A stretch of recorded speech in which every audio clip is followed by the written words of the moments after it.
Hello, ladies and gentlemen, blah, blah, blah. It doesn't matter. There's fucking shit happening in the Rangers universe, and we're going to talk about it. Eric. Well, my name is Joe Fortunato. I'm joined, as always, by my co-host, Eric Cohn, BlueShirtPanther.com. $85 a year gets you all your ad-free access to the New York Rangers. Did you have letter 2.0 on your bingo card for 2026? There's something very familiar about all It's of almost this. the same thing.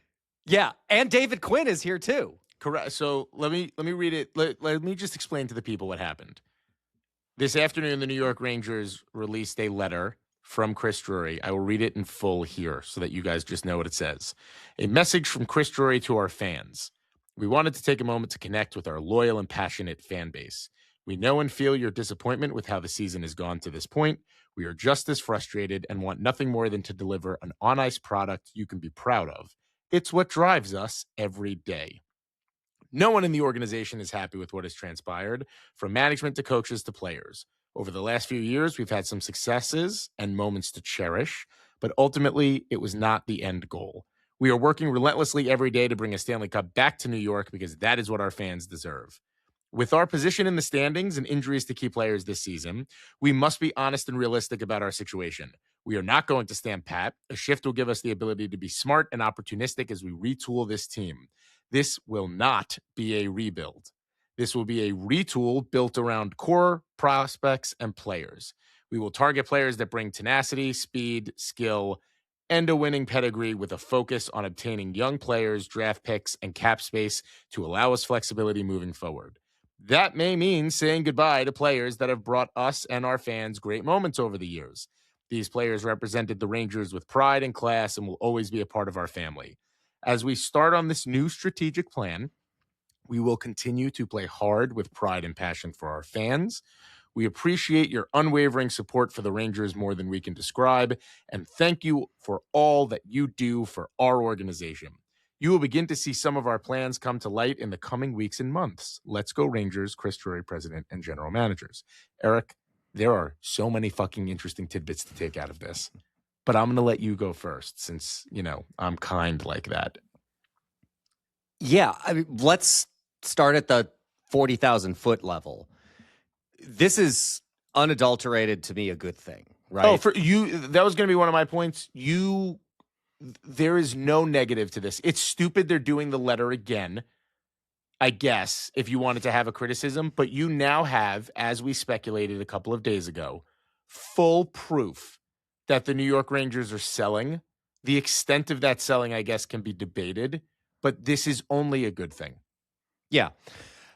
I can't view it as anything else. And I take your point about it seems a little, at least funny. I made the Back to the Future 2 reference there of this is all very familiar. Yeah, it's kind of funny that they're doing a letter again, but also like, what else are you going to do? I don't know what a video. Yeah, I'm like, look, we have defended Chris Drury for a good long while. We have both expressed growing disconcert about his the way he has been handling things. I think one thing neither of us would have ever said about Chris Drury is that he is a dynamic personality. And if they would have done a video, it would have looked like a hostage video of him talking to camera. So the written word is probably the preferred medium for communicating this to the fan base. But yeah, it is kind of funny that it's like, didn't we just do this not all that long ago? And the answer is, yeah, they did do this not that long ago. And I think it is worth remembering that after doing this not that long ago, they ended up in the Eastern Conference Final twice in 3 years. And I think we probably both would have said around the time that they were looking to blow this up, there wasn't a full season collapse, quitting, whatever we're going to call it, that preceded that. But things were pretty bad. And I think we have a tendency to want to level things out in the past, to think that the highs weren't quite as high and the lows weren't quite as low. And these things all kind of level out over time in our memory. Things were pretty bad at that point in time. I mean, did you foresee at the time that letter went out that within a stone's throw of distance, this team was going to be in the Eastern Conference Final twice in 3 seasons? I don't think either of us would have been predicting it at that point in time with the speed that happened. Now, we'll talk about players departing and what we can pick out of that statement in a moment here. But the one thing that is definitely going to be different this time is what expedited the timeline the last time a letter went out was signing Artemi Panarin. There is no Artemi Panarin to be signed. Not even really Artemi Panarin, if they wanted to go down that road, as I've been going back and forth on Twitter with some people about that this morning, based on Chip's piece, who are just understandably a little disconcerted and discouraged by what the expected return for Panarin is going to be given his full no movement clause, and arguing, well, why don't you just hang on to him then? One, I think this letter makes it abundantly clear that that is just absolutely not in the cards, with the lack of any progress on any kind of an extension. But Artemi Panarin is, 34, almost 35 years old. That's not the same as signing Artemi Panarin when they did. And as we have discussed ad nauseum, there just is no one on the free agent market for them to sign that could expedite this whole process. So, I think that is what is going to be the major difference between the last time we went through this and the time that we are going through this now. Is there is not that marquee, not going to cost you any assets other than money to acquire player out there, and they're going to have to build differently. Yeah, I think the piece of this, if I had to pick things, I had mentioned this a couple of weeks ago. I'll do a small victory lap, that the injuries to Fox, Shesterkin, and then earlier in the year, Trocheck, allowed Drury to save face a little bit, to make it a little bit more palatable to do this. And there's a reason why he mentions, injuries to key players this season. Well, at JT Miller, we should definitely mention JT Miller. JT Miller's all still year playing, long too. so whatever. Yeah. Here's the piece that I find interesting. They actually detail the plan to an extent. Like the target players that bring tenacity, speed, skill. It's the second time I've mixed that up. It's tenacity, skill, speed, and a winning pedigree, whatever. But the obtaining young players, draft picks, and cap space is interesting to put in here. Because while Drury makes it very clear this is not a rebuild, that's what you do during a rebuild. Now, you can retool and not do a full-on rebuild by getting young players. As an example, if the New York Rangers are going to trade Vincent Trocheck, it is likely they can demand, especially in this type of a trade market, a young NHL forward that could play tomorrow if they make the trade tomorrow. And there's a difference between that and draft picks. Now, we've also discussed at length the fact that Artemi Panarin is not going to bring back the haul that you would probably think based on his pedigree. But where the Rangers are right now, I honestly think, look, they're one of very few confirmed sellers right now, simply because of how terrible the East is and simply because of just how tight things are. That's a really good spot to be in. There's a great scene in a movie that I saw that we've talked about on the show before called Margin Call, which is an incredible many movie, times. Yeah. Where he says, what are the 3 ways to get ahead? Whatever, you could cheat and I don't cheat. You could be first. You could be smarter or you could be first. And he says something along the lines of, and while I'm, very confident with how smart people are in the room, it's a hell of a lot easier to be first. If the Rangers jump out ahead of this, and this could start okay, the Rangers are actually doing things, why don't we check in? And there's already reports coming out this morning that the Rangers are taking calls on Vincent Trocheck. Or rather, calls are being made about Vincent Trocheck. That's interesting to me. Carson Soucy's skating as an extra today. Might be because he got hurt in the Rangers game. The loss against Ottawa might be that there's a trade on the horizon. I just look at this as there is no way the Rangers could have walked away from the season to not be sellers. Now, the question we had was how deep are they going to go to be sellers? And I would think the letter 2.0 is pretty indicative that this is going to run deeper than Panarin and Soucy. I would think Trocheck has to be a serious contender to be traded now, which you and I wanted him to be anyway, but I wasn't so sure where the Rangers were in that timeline. Can I pick at a possibly semantic question? By all means. To you, what is the difference between a retool and a rebuild? I do have an answer to this question, but I don't know if it's what Drury means. So I just want to say that. Okay, could now. answer it in two forms then. How would you answer that question, and what do you think Chris Drury means in what he said in the letter? The way I would answer that question is, if I was going to do a full rebuild, I would sacrifice NHL players back to me now for complete picks and prospects to essentially say, hey, I'm going to gather as many draft picks as I can. I'm going to take as many prospects as I can. And I am going to be bad for a couple of years and try to rebuild organically through the draft and through my own pipeline. To me, and I'll give you a retool would be, I'll give it to you like this. The trade that Carolina made for Antti Rantanen last year, right? When they traded him to Mikko Rantanen to Dallas, was they got back Stankoven and then whatever it was, a pick, right? Did they even get a pick back? I think they did, because I think that's right. Yeah. To the Rangers. So you probably could have gotten more in the way of prospects and draft picks if you didn't take Stankoven, a young NHL player that can step in right now. I think what Drury is actually doing is, this is going to be pretty fucking close to a rebuild, but I think his plan is for not to last numerous years. He's going to try to get interesting talent in the door now that can be at least somewhat competitive over the next couple of years. That would be my difference. There's not much of a difference there. Yeah. But this is the point I was getting at. Let me just add one more point. I think in a rebuild, you're not taking anybody over the age of 21. I think Chris Drury would be fine trading for like a 24 or a 25-year-old, or even a 26-year-old in this case, if it made sense. Yeah, I suppose that's right. I asked the question just because I, in my own mind, had a hard time defining a difference between a rebuild and a retool. In the way that it is described in that letter, I would not call that a retool. Like, a retool to me tells me that you're going to try to be competitive, maybe after a down season, maybe two. And you're talking about Drury's own words, correct? When you say that, like the words he uses. Got it. I agree. Yes. Yeah.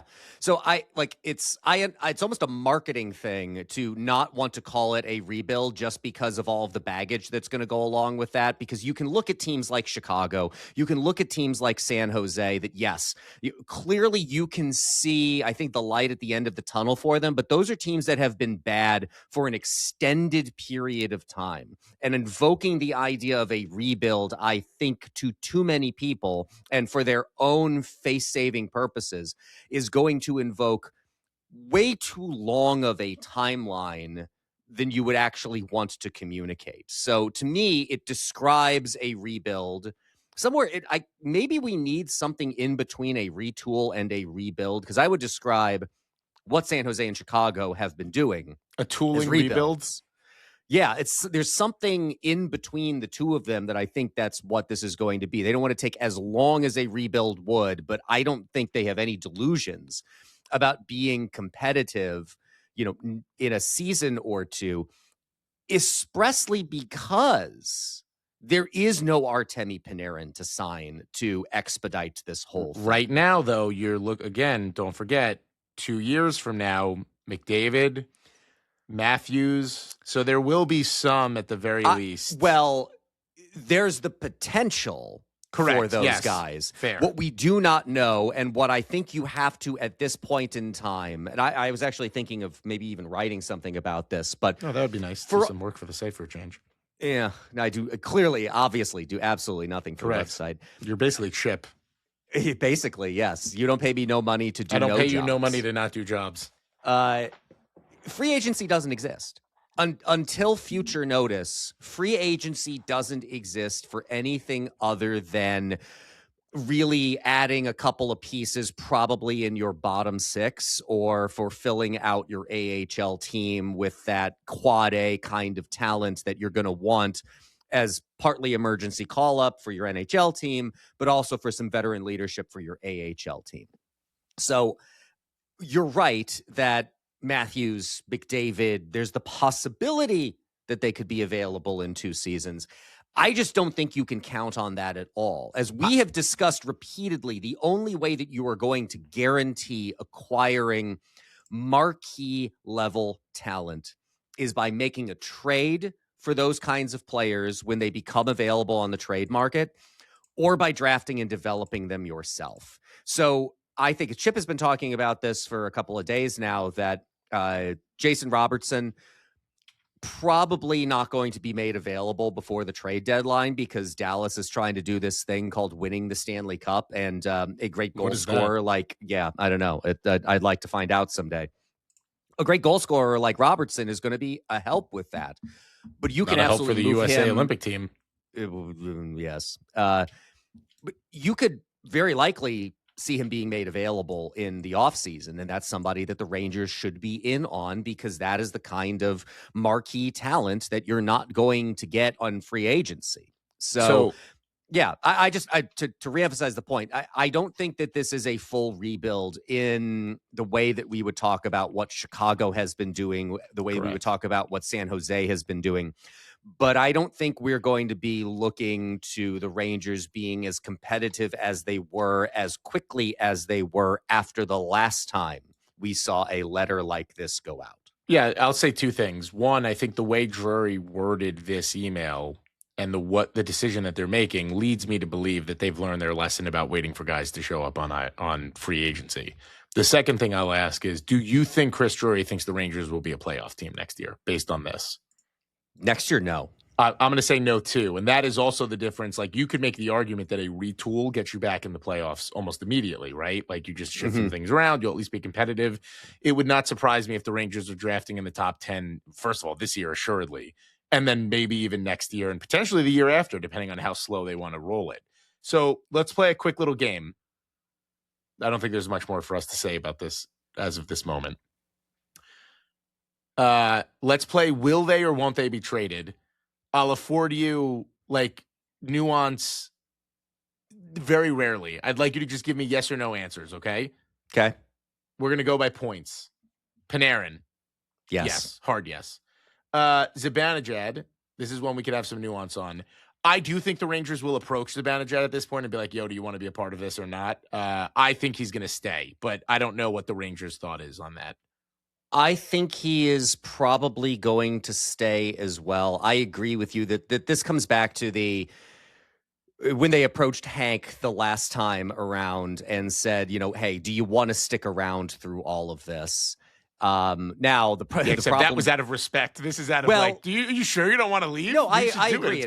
That's exactly the point that I was going to make, that the circumstances surrounding that are different. And I think the fan reaction to all of that is obviously going to be different, even though, as we have noted, Mika Zibanejad has been a lot better this season. But you are going to want, well, one, you have to reach the cap floor. Now they've got Fox, they've got Shesterkin that they are not trading, and I think we will get around to those answers eventually here in your list of players.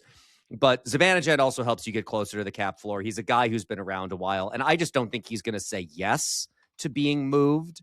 I would love to be pleasantly surprised, because I actually think that they could get a pretty good return for him at this point in time, but I don't think he's going. All right. I would agree with all that. I think that's the fair statement there. Adam Fox, I'm going to say hard no. No.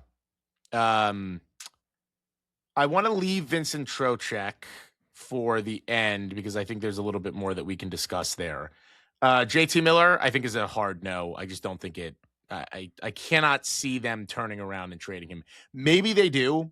I do believe he also has trade protection, so he has a possible, no movement clause. But yeah, okay, so then that's a no. I think it's a hard no, but it's another one where absolutely they should go to him. They should. This is not whether they should or shouldn't. This is just will they be traded or not. I'm going with no. I'm going to leave Alexis Lafreniere. Those are really Trocheck and Alexis Lafreniere will do at the end, because those are the two with nuance. I don't think Cooley is going anywhere. You just tell me if you disagree. I don't think Gavrikov is going anywhere. I don't think Laba's going anywhere. Taylor Radish, probably, right? No reason to keep him. Johnny Brodzinski. I would trade Johnny Brodzinski. I would too. Do you think they do? Yes. I'm going to say no, because I don't think they'd get enough for him, and I think they value him, and he's cheap labor, and they're going to at least need some people to be adults on the team.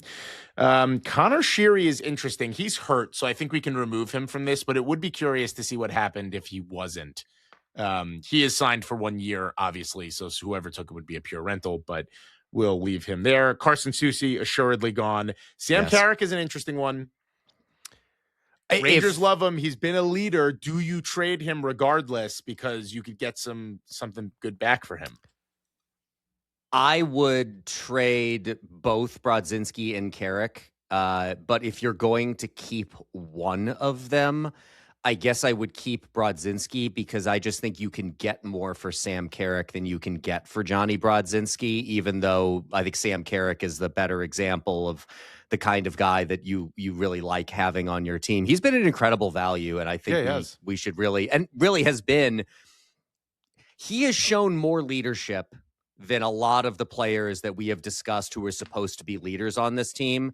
So that's an argument that militates in the direction of keeping him. But I just think that there are plenty of playoff teams that would give you a high enough draft pick for the Rangers who are going to be accumulating those kinds of assets that you got to do it. Yeah, and honestly, whatever you can get at this point, you can get. I love Sam Carrick. Sam Carrick is an upgraded version of a fourth line player. You can find those guys in the bargain bin all day. Oh, totally. Maybe not as good as Carrick, but for where the Rangers are. But they found Carrick in the bargain bin. They so did, it's correct. like there you go. It could be a boat. Who knows? Yeah. Matthew Robertson staying. Braden Schneider, another one we could probably have some nuance on. I think we could talk about it here, though. I don't see how the Rangers keep him with where they are. They have shown time and time again that they do not value him the way that they claim they do in the media. I don't know if he's gone at the trade deadline. He may be gone in the summer in that, Jason Robertson trade or something of that ilk. But I think he's gone. He is not on the opening night roster next year. I think that's right. I think we could probably merge this into the Alexis Lafreniere conversation as well, because I think they fall similarly, which is they are depressed assets from what they previously would have been conceived of before the run of lack of success that they have had, generally speaking, with this team. But I think, again, if I'm taking what is in that letter seriously, I think you got to move on from both of them. I think it's a little different. I will tell you, if you're going to get out of the Alexis Lafreniere business, you need to do it this year. Yes. Or the summer. I don't mean like before the trade deadline. And that's an important point to make too, that they're not going to trade all of these players now, and they don't have to. Obviously, for someone like Lafreniere who has trade protection kicking in, I believe on July 1, they would need to do it. But they don't have to do it at the deadline. They could also Panarin do it has to be traded shortly at the deadline. After. Yes. And Trocheck will get the most value if you trade him at the deadline, because you get 3 playoff runs out of him. Yeah. We'll talk about him in a second. But just to make to emphasize the point that there are players that even if they aren't gone at the deadline, does not mean that they will not be gone after the Cup final is over and around the time right before or during the NHL draft. That is another place that I think you're going to see a considerable amount of action if you're the Rangers, because there are some players that I think you're going to get more value for at the draft than you would at the deadline. Right? Correct. Gabe Perreault, no. Will Borgen is interesting. Depending on how much you want to tear it down, I do think Borgen would have significant interest, but this is not one I think the Rangers do at the trade deadline.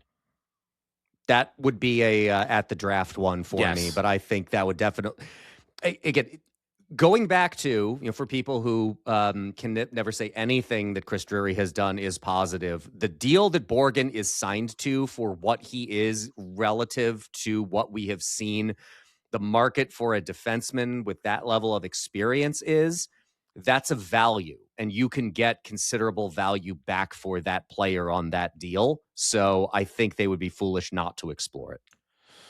Adam Edstrom, maybe. I don't know. Scott he has to Morrow, be healthy first. Yeah, Scott Morrow, no. No. And then it goes to Parson and Vakanainen, who the fuck cares? Matt Rempe, maybe. Dowling, everybody else is basically like Othman, sure. All right, we did Lafreniere. Let's talk about Trocheck now. I do think and this is totally me speculating, and some of you may roll your eyes and be like, you're an idiot. I do think the way this is written, if the only familiar face the Rangers were going to lose was Panarin, it would not have been written the way that it was written. I really do think Drury is feeling the heat here. and understands that if he is going to do the things that he's saying he's going to do, the only place he is assured to get that type of value is from Trocheck. Yep. And it would be legitimately, as I said before, a fireable offense to not trade Trocheck with this much value on the open market. There would be a bidding war for him. This would absolutely, you would think, it would be the biggest trade. We were talking about it a little bit. Chip was talking about it. The best comparable for the Rangers would probably be when they traded, or the best comparable in general would probably be when they traded for Rick Nash. Like, it would be that type of like, this is although he was no, was he a rental? I don't think so, actually. I think he was signed. Rick Nash, no, he was under contract. So like, that's really the last guy I can remember that's similar. And that was so long ago, I don't even think it's comparable. You know, Trocheck is a center. He's an Olympian. This is a stupid league. It is what it is. I'm curious if Bill Guerin would be interested in him. Like, there's a lot here. His point totals are fine. Trocheck's got 27 points in 34 games. Like I said, he's a center. Not a lot of centers on the market right now, if any. Playoff performer, scored some huge goals for the Rangers, looked at as a leader. I don't know how he's not bringing back, again, depending on what Drury wants. It's the funny trope about like all insiders say first round pick, a prospect, and an NHL player. He legitimately could deliver something like that for the Rangers. Go back to what that Rick Nash trade was, which I don't think is as irrelevant based on its age as you may have suggested. That what the Rangers sent to Columbus was a first round pick, a top prospect, Tim Erickson. That is a prospect that did not pan out, but nonetheless was a top prospect in their system at the time. And two young NHL players, Artem Anisimov and Brandon Dubinsky. So, yeah, I think that's actually a pretty reasonable comparison there. You're right that if they're doing what they say they're doing, and I think there is little reason to this point not to believe that they are going to try to do what they say they're going to try to do, you have to move Vincent Trocheck, because the only other two players on this roster that would invite the kind of bidding war that you're going to get over Trocheck are guys that even if you wanted to deal, you couldn't, because I don't think they would say yes to it. And that's Adam Fox and Igor Shesterkin. Even Shesterkin is kind of weird because, trade markets for goaltenders are insane and unpredictable and weird, and I have no idea what he would actually bring back. But those are the only other players that would incite any kind of a bidding war like that. So Trocheck is the piece that you've got, even if you love him, even if you think he's this great leader, even if you think that, he would be the kind of player that you want to have around for all the youth that's going to be there. I'm not saying I agree with these things, but he is the guy that you can move who is going to bring you back the biggest haul. And after you've released that statement, you kind of have to. Like, back to your point about if he doesn't, it's a fireable offense. You kind of have to, given this market, given the demand that there's going to be for him, given what you're likely to bring back. You have to move Vincent Trocheck. That is the piece that cannot still be here the day after the trade deadline. Look, whether you are a Drury hater or not, and this has pissed a lot of you off, and I don't know why. I wrote about it. First of all, my notes column that went up today, or not my notes, my Joe's reaction of the week. Spot on. I'm a genius. You guys, you are right to pay to read the banter. Whether you like it or not, you can chant fire Drury all you want, and I'm not telling you not to. Like, you can do whatever you want. He's not going anywhere for this retool. So just accept the fact that now you can criticize the moves he makes. I'm not telling you can't, but like, we do have to come to grips with the fact that he will be the guy driving the bus here. So he's made his statement clear. I personally could not be happier with the way this letter was worded. I may end up eating crow on this in a couple of weeks or months or whatever it is. I also think the timing of this is very interesting. Maybe some trades happen before the Olympics now, and that's why this went out now instead of after the Olympics. So it also kind of protects the Rangers in a way where if Trocheck has a terrible Olympics, it's on the national stage. You know what I mean? Like, but the way that this letter was written leads me to believe it's going to be a pretty big culling. It just feels like it will be. And I would tell you, the listener, the audience, don't be surprised if some things happen over the summer. Susie, Panarin are guarantees to be moved, and Trocheck are guarantees to be moved at the deadline if they're going to be traded. Almost everybody else, you can make an argument, could happen over the summer. So if you're sitting here and you're like, oh, I expected them, to do, and theoretically, Trocheck could be traded over the summer if you felt like you'd have more Suter. I just don't think you get the same value. 3 playoff runs is a lot if you're going to trade him. So for me, you should be pretty happy about the way this is going right now. And like I wrote about in that article today, this is the best case scenario for the Rangers. You have avoided the Rangers playing the mid game for the next 3 years and then having to do something like this 3 years down the road. Only it's 3 years later and there's absolutely zero, there's zero reason to it's just, this is better. It's better to do it right now. Yeah. A note on Alexis Lafreniere. This is the first year of his new contract. His modified no trade clause does not kick in until the 2027-28 season.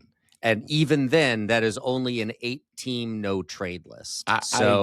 They've got, they can go into the summer at the draft to move him if they are going to move him. So I was a year too early on thinking when that modified no trade clause kicked in. It doesn't kick in until the 2027-28 season. You guys are you're gonna think that I'm bowing at the altar of Chris Drury, and I'm just gonna throw this in here. I do think that there are signs, again, like the Rangers giving Pittsburgh the draft pick last year, some of these clauses that were built into Alexis Lafreniere's contract that do show that he's kind of giving himself these parachutes that he probably realized and learned from the Mika Zibanejad ironclad contract. Maybe it's dumb luck for all I know, but there are levers he can pull here and did pull. Obviously, he had a feeling something like this might happen last year. That's why he didn't use the draft pick last year. But I feel so much better about this now. I could actually watch the Rangers and just know that the pain is going to be ending soon. And I am like salivating at the thought of what Vincent Trocheck would bring back. So I'll be devastated if he's not traded. One other thing I just want to note. Drury says this in the letter. You talked about this a little bit. We'll certainly talk about this a lot more if and when a guy like Mika Zibanejad is traded.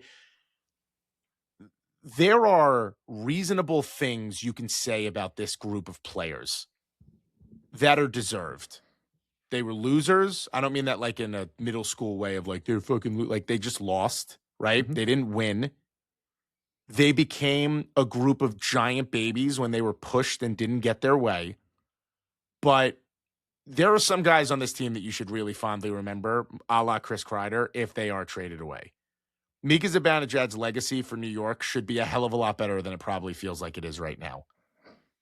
So just, I would keep that in mind too. This is not like an emotionless cutting, but it is a necessary thing to do. I want to say two things. One, I'm going to find it interesting how we are going to have the Chris Drury conversation going forward, because like I almost feel that a lot of the meta Drury conversation we've had, I almost just want to start holding in abeyance until after I start seeing some returns and some results here. Sure, fair. To the point of what you said, like Phil had put in the banter Slack today because he was working on the Media Bites column, which I think some of that definitely got blown up by this letter coming out today. On Vince Mercogliano's podcast, Phil's take on that was that he was pretty much like begging Dolan to fire Chris Drury.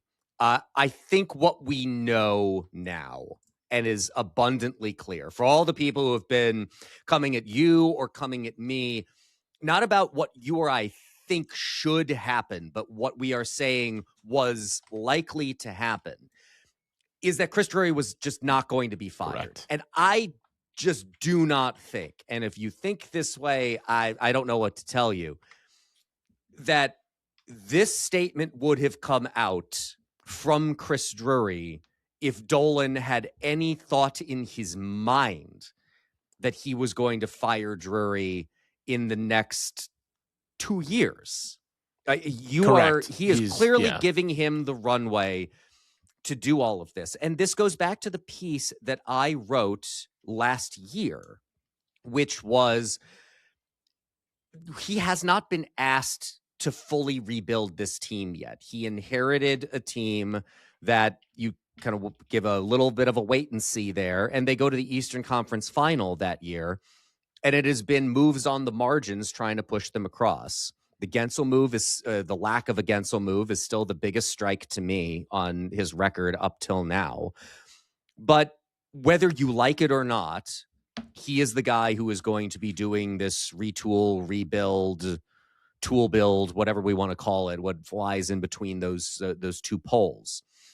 So he is going to be the guy, and it is going to be doing what he truly thinks should be done with this team. Now, if we get a couple seasons into this and it's still dog shit, well, okay. Congratulations on all of you people being right before you had the evidence of that actually to make the judgment on. But I am going to wait and see what those moves look like, what they acquire. And I think most specifically, we're not going to know this for a while, if they can fix the drafting and development pipeline, because that is going to be so incredibly important to the future of this team. And the last thing that I will say is I agree with you that I can now approach watching games because, here at Blue Shirt Banter and for Blue Shirt Bandwidth, us podcasters, we are watching the games so you don't have to. Yep. And at least we can watch them now, Joe, with an eye towards things are changing and perhaps there will be things to get excited about. That's the biggest thing that has been missing for me is there's just, other than Gabe Perreault, great to see him score a couple of goals the other night against Ottawa in what was otherwise an absolutely atrocious showing from the Rangers. To just think about those forward-going young players, things that you can get excited about into the future.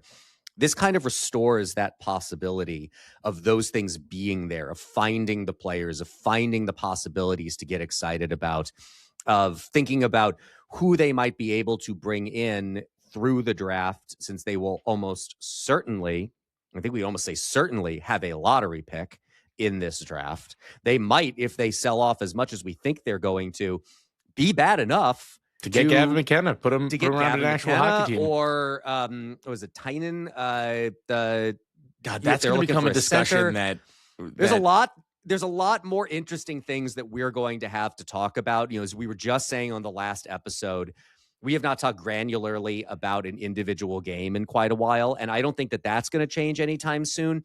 The difference is, I think, going to be that we have a different perspective. There's just a different gloss on all of this now of what we have to talk about and where this team is going. There's a lot less uncertainty about where this team is going, a lot less of a completely lost feeling. I feel, and I think you should too, and you tell me if you agree, and maybe we can end on this.